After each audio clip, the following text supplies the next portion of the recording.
2025 का सबसे बड़ा और आखिरी चंद्र ग्रहण 7 सितंबर 2025 को लगने वाला है। और अगर आप डर रहे हो कि इससे आपके या आपके गर्भ में पल रहे शिशु को कोई नुकसान होगा, तो ये वीडियो ज़रूर देखो। तो हाँ, ये बात सच है कि 7 सितंबर 2025 को संपूर्ण चंद्र ग्रहण, खगास चंद्र ग्रहण लगने वाला है और ये चालू होगा रात को 9:57 पे 9:57 PM पे, और ये पूरा होगा 8 सितंबर को 1:27 पे, मतलब 1:27 AM पे। और इसका सूतक लग जाएगा दोपहर में ही 12:57 पे।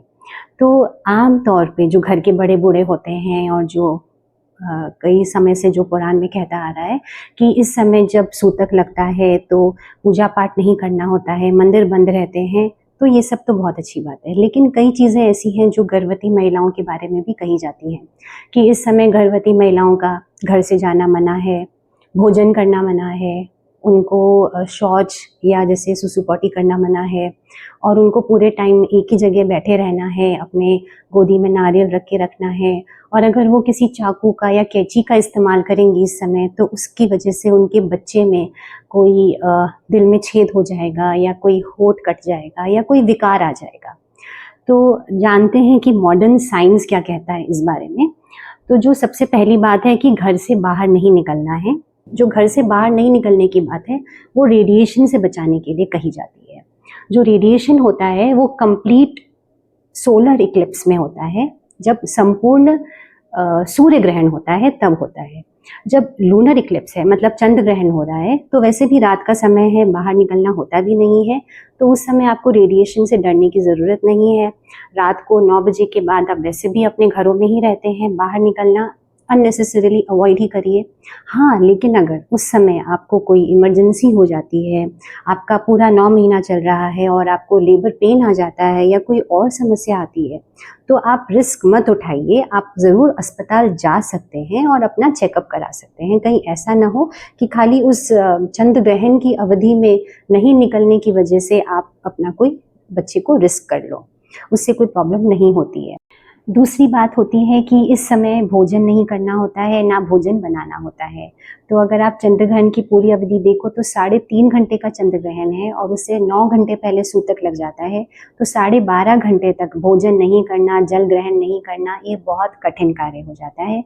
और ये करने से आपका शुगर कम हो सकता है, आपका बीपी कम हो सकता है, आपके बच्चे की गतिविधि कम हो सकती है, बच्चा घूमने कम लगेगा और आपको भी फालतू में टेंशन हो जाएगी, बच्चा भी कमज़ोर हो सकता है। तो ऐसा कुछ करने की ज़रूरत नहीं है।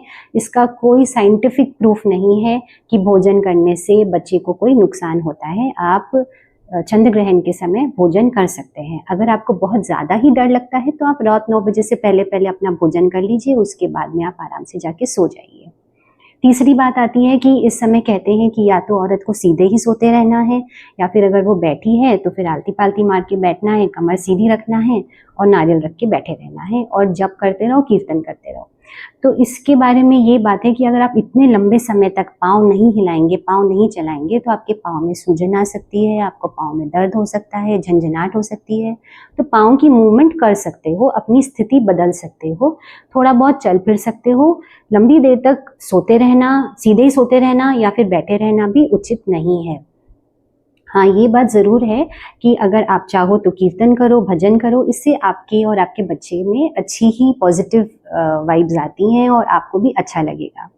चौथी बात होती है कि आपको शौचालय यूज़ नहीं करना है, आपको सुसु पॉटी नहीं करना है, तो ये बहुत कठिन कार्य हो जाता है। और आजकल अधिकतर घरों में शौचालय घरों के अंदर ही होते हैं, तो आपको बाहर जाने की भी ज़रूरत नहीं है। आप आराम से चंद्र ग्रहण के समय अपने शौचालय का इस्तेमाल कर सकते हैं। अगर आप पेशाब रोकेंगे तो आपको यूरिनरी ट्रैक्ट इन्फेक्शन यूटीआई हो सकता है, जो बाद में बहुत दिक्कत देता है।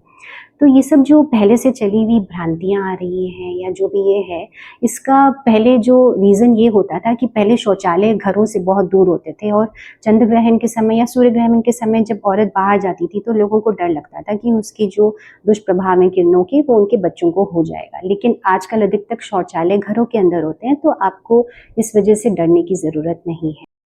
ये भी बोलते हैं कि चंद्र ग्रहण के समय चाकू यूज़ नहीं करना है, कैंची यूज़ नहीं करना है, अगर यूज़ कर लोगे तो बच्चे के दिल में छेद हो जाएगा या फिर बच्चे के होंठ कट जाएंगे या पता नहीं क्या क्या हो जाएगा। तो ऐसा कुछ नहीं होता है। आपके बच्चे का जो डेवलपमेंट है वो 18 हफ्ते के आसपास ऑलमोस्ट बन जाता है, उसके ऑर्गन्स बन जाते हैं और ऐसे किसी भी रेडिएशन की वजह से बच्चे में कोई विकृति नहीं होती है। अगर आप कंप्लीट सोलर इक्लिप्स में सीधी आंखों से सूर्य की किरणों को देखते हो तो एक्लिप्स ब्लाइंडनेस माँ को होती है, तो ये ना लूनर इक्लिप्स में नहीं होती है। और अगर अपने घर के अंदर हैं और बाहर नहीं जा रहे हैं तो आपको कोई प्रॉब्लम नहीं हो रही है। तो बच्चे में इस वजह से कोई विकार नहीं होता है, इस भ्रांति को दूर कर लो। अगर आपको फिर भी अगर चाकू यूज़ नहीं करना है तो ये आपके ऊपर है। अगर आपके घर वाले नहीं मानते हैं तो आप ऐसे कोई और फल खा लीजिए, केला खा लीजिए जैसे, जिसको आपको काटना ही नहीं पड़े। तो हर चीज़ को आपको समझना है, साइंस को समझना है, लॉजिक को समझना है। जो बातें सदियों पुरानी चली आ रही हैं वो अब थोड़ा हमको साइंस के नज़रिए से भी देखना पड़ेगा कि हम क्या अभी और कर सकते हैं जिससे हमको और हमारे बच्चे को भी कष्ट ना हो, बच्चा भी स्वस्थ रहे, आप भी स्वस्थ रहें और आपका समय भी आराम से निकल जाए। इसलिए डरिए नहीं। अगर आपको लगता है कि आपके घर में कोई गर्भवती महिला है जो डर रही है तो आप ज़रूर उसको ये वीडियो फॉरवर्ड करें और फिर आप कमेंट बॉक्स में ये भी शेयर करें कि आपके घर में क्या कहा जाता है और आपके कोई पर्सनल एक्सपीरियंस हैं तो वो भी शेयर करें।